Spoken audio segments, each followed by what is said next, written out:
Jadi ada istilah sekarang di masyarakat itu jangan ke rumah sakit nanti disuntik COVID. Nah, itu benar nggak, Bu?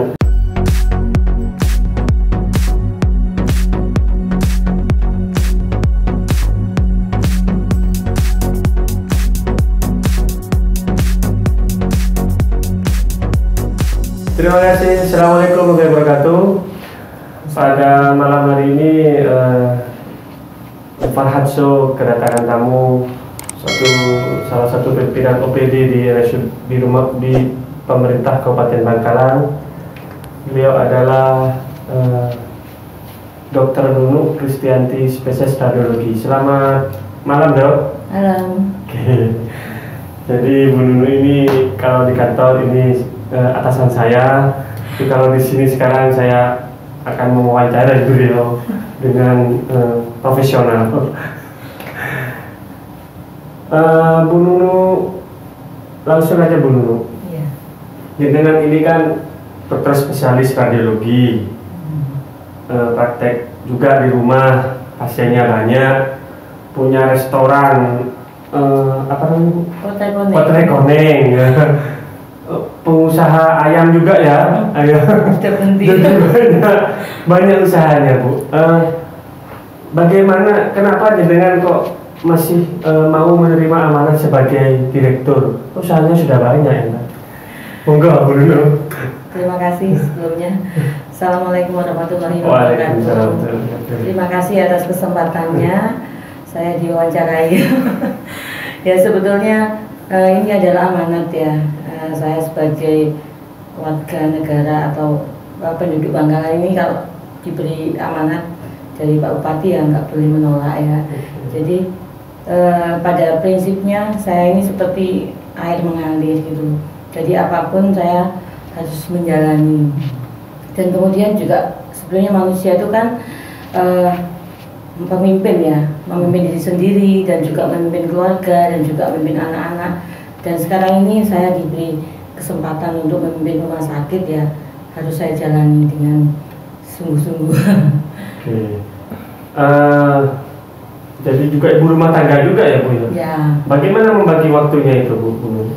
Membagi waktu itu ya kita jalani aja. Jadi anak-anak ini kita beri perhatian pada saat kita kumpul-kumpul, misalnya diajak makan, diajak misalnya pada saat makan bersama itu kita ngobrol-ngobrol, kita juga cerita tentang rumah sakit, cerita tentang misalnya kejadian-kejadian anak-anak juga. Jadi kita ini seperti teman lah, bukan seperti antara ibu sama anak. Jadi mereka ini bebas mengungkapkan isi hati sehingga kita tahu masalah mereka apa, masalah dia apa gitu. Putranya yang paling besar umur berapa? Yang paling besar sudah FK ya, sudah sekolah kedokteran dan DM ya sekarang. Sudah mau lulus. Yang paling kecil? Yang paling kecil sekarang SMA 5 kelas 1. Jadi sudah bisa diajak ngobrol lah, Bu ya. Nah, jadi tidak begitu berat untuk pesan keluarga. Kemudian begini, Dr. Nunu. Jadi sekarang ini kan di masa-masa sulit pandemi. Bagaimana sih memimpin rumah sakit di masa pandemi ini? Keluh kesahnya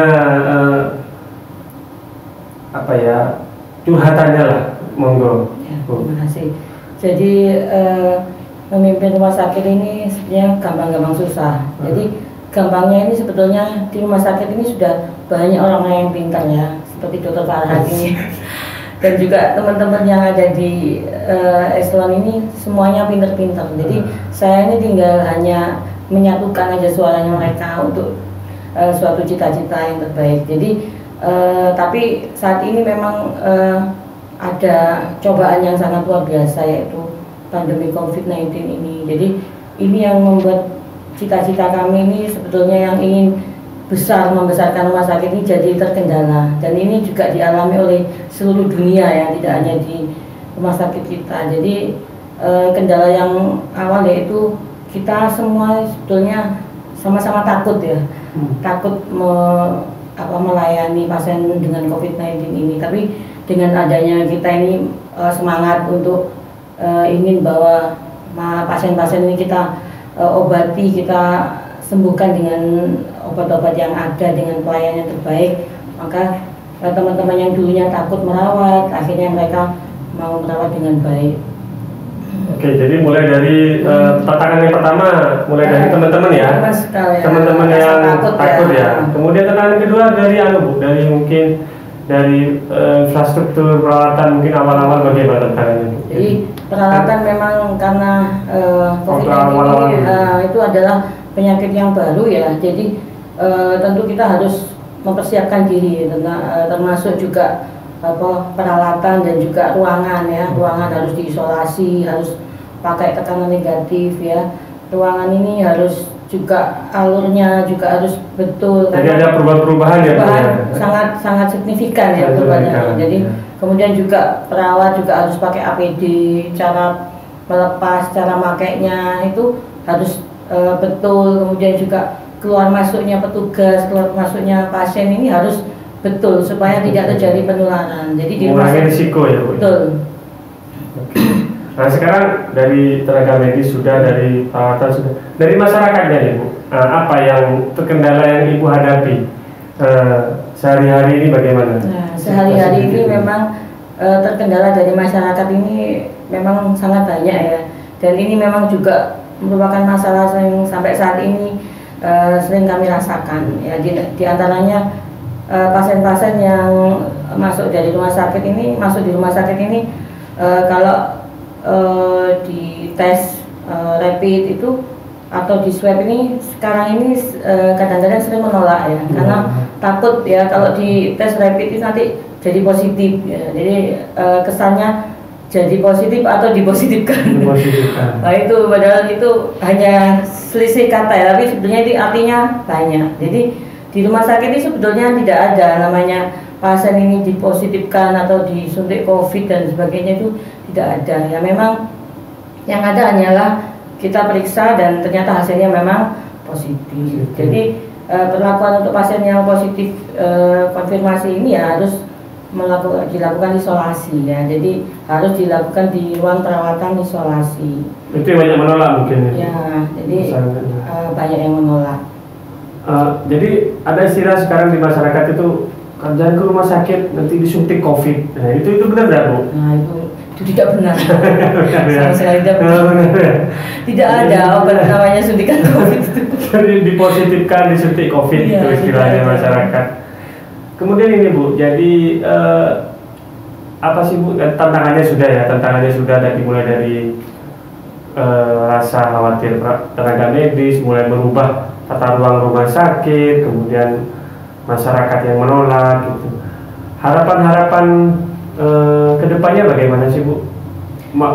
Kita menghadapi era, kalau sekarang dirubah ya, kalau kemarin di normal ini sekarang kebiasaan baru adaptasi. Bagaimana harapannya di rumah sakit untuk tenaga medis sendiri, untuk infrastruktur kita sendiri, untuk masyarakat, harapannya bagaimana? Jadi untuk tenaga medis ini saya berharap sekali untuk dia betul-betul menjaga dirinya, menjaga diri istilahnya kesehatannya, kemudian cara melakukan pelayanan harus betul-betul safety ya, harus betul-betul memakai APD-nya yang betul-betul sesuai dengan ruangannya, kemudian cara memakai dan melepas APD itu harus betul-betul sesuai dengan prosedur, karena kalau tidak maka itu terjadi bahaya penularan ya. Meskipun pakai APD, kalau APD-nya salah, melepasnya salah juga tetap tertular. Apalagi perawat yang merawat di ruang isolasi yang betul-betul ketemu dengan ini pasien-pasien yang konfirmasi. Selain itu juga harapan saya pada teman-teman juga selain di ruangan juga pada saat di rumah itu juga harus melakukan protokol kesehatan di rumah ya. Jadi risiko tertular di rumah itu ada ya Bu? Oh ya ada. Nggak di rumah sakit ya? Tidak hanya di rumah sakit, demikian juga masyarakat ya. Jadi harus betul-betul melakukan social distancing, itu memang betul, dan itu juga mengurangi resiko infeksi. Pemakaian masker ya, masker itu sangat membantu. Jadi sudah dilakukan penelitian bahwa dengan memakai masker ini bisa menurunkan angka risiko penularan. Selain itu juga cuci tangan. Jadi sebenarnya 3 itu aja sudah akan bisa menurunkan angka kejadian penyakit itu. Oke, itu dari harapan kepala tenaga medis. Sekarang kira-kira program untuk rumah sakitnya untuk menghadapi era normal ini, rencana dulu walaupun tidak bisa diwujudkan waktu dekat, kedepannya harapannya bagaimana? Jadi kalau melihat masyarakat ini merasa takut ya kalau di COVID kan atau gimana, ini saya bersama teman-teman manajemen ini akan membuat IGD yang ini khusus untuk pasien-pasien yang rujukan dari puskesmas atau rujukan yang terkonfirmasi ya. Jadi dan IGD yang depan itu IGD khusus untuk pasien yang biasa. Jadi masyarakat tidak perlu takut untuk masuk ke rumah sakit baik di IGD maupun di rawat jalan, karena memang kita sudah menerapkan protokol kesehatan di sana, sehingga rumah sakit ini tiap hari kita semprot ya. Kemudian kita juga melakukan tempat duduknya tidak boleh berdempetan, kemudian juga masuknya ruangan satu persatu ya. Jadi CS-nya, cleaning service-nya itu sudah mengelap semua pintu-pintu, gagang pintu yang takutnya ada yang megang positif dan sebagainya, sudah dibersihkan ya. Lingkungan kita juga sudah disteril ya. Jadi selain itu juga ruang-ruangan ini sudah dilengkapi dengan HEPA filter. HEPA filter itu alat untuk menyedot virus-virus sehingga ruangan itu menjadi aman ya untuk rumah sakit ya.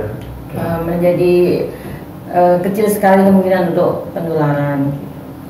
Oke, sekarang yang harapan untuk masyarakat kedepannya menghadapi adaptasi baru juga, karena masyarakat sekarang ini ada yang nggak percaya corona, ada yang takut ke rumah sakit, pada dia sakit. Harapannya apa untuk masyarakat menghadapi adaptasi selain tadi masker, cuci tangan, dan itu harapannya bagaimana?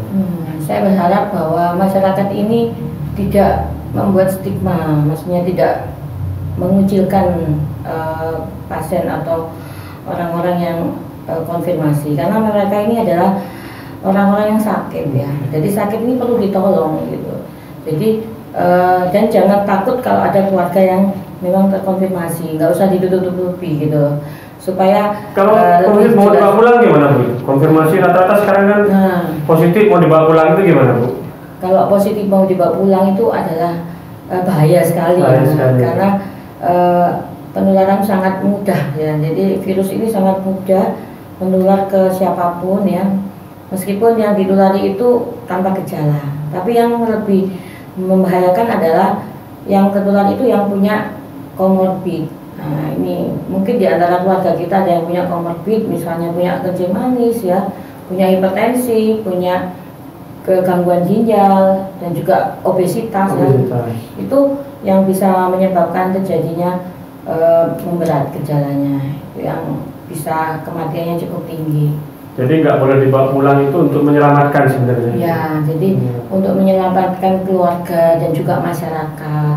Banyak nggak sih Bu Nunu yang sembuh di RSUD Bangkalan itu? Maksudnya, jadi kita kan dengarnya kan masyarakat itu dengarnya yang dibawa mayit, yang dibawa ini, yang sebenarnya yang sembuh itu banyak ya? Yang sembuh banyak, tiap hari kita memulangkan pasien dalam keadaan sembuh bisa 3, 4. Saya yang tanda tangan tiap hari. Yang sakit parah gitu sembuh itu ada banyak. Banyak. Jadi ya. Sebetulnya yang paling berkesan ada nggak cerita yang sembuh itu? Ya. Yang paling 1 atau 2 pasien yang memang ibu kenal dan ibu tahu gitu. Contohnya. Ya, jadi ada beberapa pasien yang sangat saya kenal itu, yaitu kepala ruangan HD itu ya. Jadi kepala ruangan HD itu beliaunya setiap hari merawat pasien-pasien HD hemodialisis.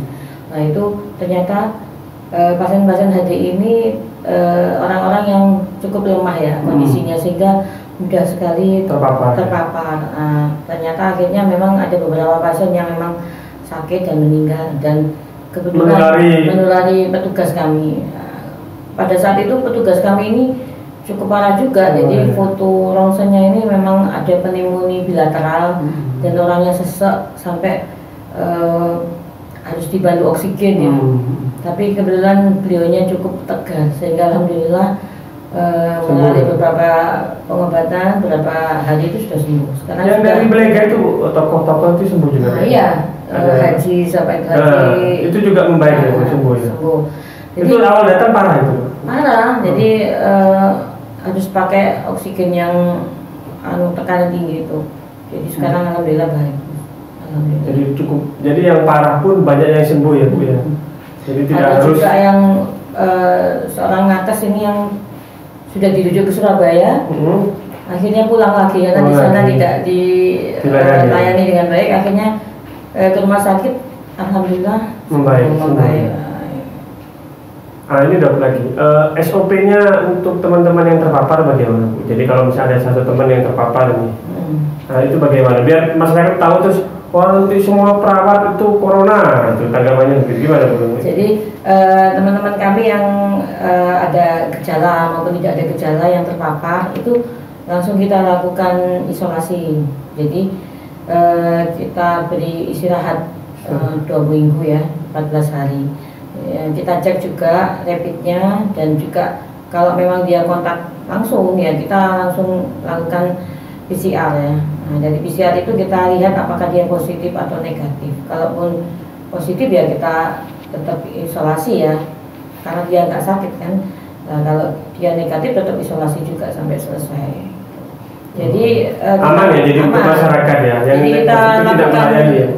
Kita lakukan pemeriksaan secara rutin ya di teman-teman ruangan isolasi ini. Jadi insya Allah aman buat keluarganya juga dan masyarakat sekitar. Jadi tidak perlu takut masyarakat dengan nakes-nakes kita yang menangani pasien yang COVID ini. Oke. Jadi kemudian ini Bu, angka kunjungan sekarang kan menurun nih. Itu bagaimana Bu istilahnya, rencana Ibu untuk menghadapi angka kunjungan yang menurun ini, apa program-program? Mungkin ada 1-2 sedikit aja Bu.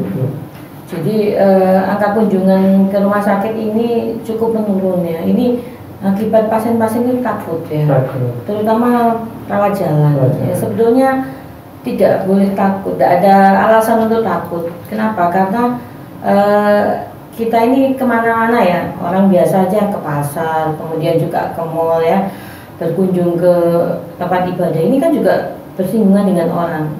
Dan kalau sama-sama pakai masker itu dan melakukan social distancing, insya Allah aman. Apalagi di rumah sakit. Di rumah sakit sudah kita lakukan desinfektan dan sebagainya. Jadi harapan saya untuk pasien-pasien yang memang rutin atau pasien-pasien kronis, jangan takut-takut ke rumah sakit. Jadi tidak ada alasan untuk tertular pasien COVID, tidak ada. Karena di Poli ini justru aman ya. Jadi dokternya sendiri pun juga pakai APD ya, pakai APD lengkap sehingga tidak ada yang menulari, tidak saling menulari. Misalnya kalau dokternya habis periksa di ruangan, ganti lagi. Jadi kalau dokter di Poli kan pakai APD, nanti dia masuk ruangan ganti lagi. Jadi APD ini bisa ganti berkali-kali sesuai dengan aman ya, aman, insya Allah aman.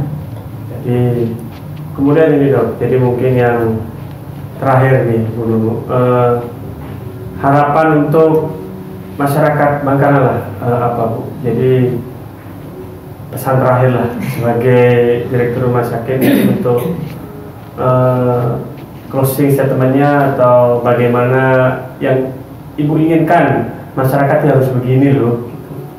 Monggo. Ya, jadi harapan kami bahwa masyarakat ini melakukan protokol kesehatan semuanya ya, dari mulai yang desa sampai kota. Jadi tidak boleh takut sama corona, tetapi harus melakukan pencegahan ya dengan tiga cara tadi ya, melakukan social distancing, kemudian cuci tangan sama pakai masker, dan jangan menganggap bahwa corona itu tidak ada. Corona itu sudah ada dan banyak buktinya yang sudah meninggal, dan peran serta dari masyarakat untuk mencegah, untuk pakai masker itu adalah sangat dibutuhkan oleh kami. Kami ini adalah tenaga medis di rumah sakit yang ketir-ketir ya, kalau misalnya ada pasien datang dengan konfirmasi lah. Harapan saya dengan masyarakat ini melakukan protokol kesehatan, insya Allah akan bisa menurunkan angka kejadian atau angka kematian dari pasien corona ini.